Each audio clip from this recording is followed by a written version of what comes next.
मुलीचा बाप होण्याचं भाग्य लाभणं हा परमेश्वराचा सर्वात आनंददायी आशीर्वाद आहे. कारण तो परमेश्वर ज्या बापाच्या पदरात ती सोन्याची परी टाकतो ना, तो बाप खरंच खूप भाग्यवान असतो. गेल्या काही दिवसापूर्वी खूप थाटामाटात आपल्या गीता दीदीचं लग्न झालं. अक्षतारूपी आशीर्वाद देण्यासाठी, शुभेच्छांची वर्षाव करण्यासाठी एवढा प्रचंड जनसमुदाय एकत्रित आला होता. यातील कित्येक मंडळी अशीही होती की ज्यांना आम्ही पत्रिका देऊ शकलो नाही, पण त्यांना फक्त समजलं की बाळासाहेबांच्या मुलीचं लग्न आहे म्हणून ती लग्नाला आली होती.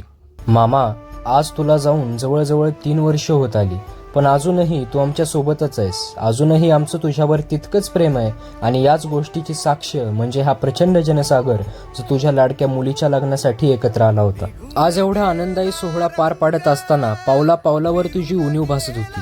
ते निर्भीडपणे बोलणं, तो रुबाब, अगदी डहाण्या वाघासारखं व्यक्तिमत्व, पण आतून ती मायेची सावली, प्रेमाचा ओलावा आणि आम्हा भाच्यांचा केलेला लाड.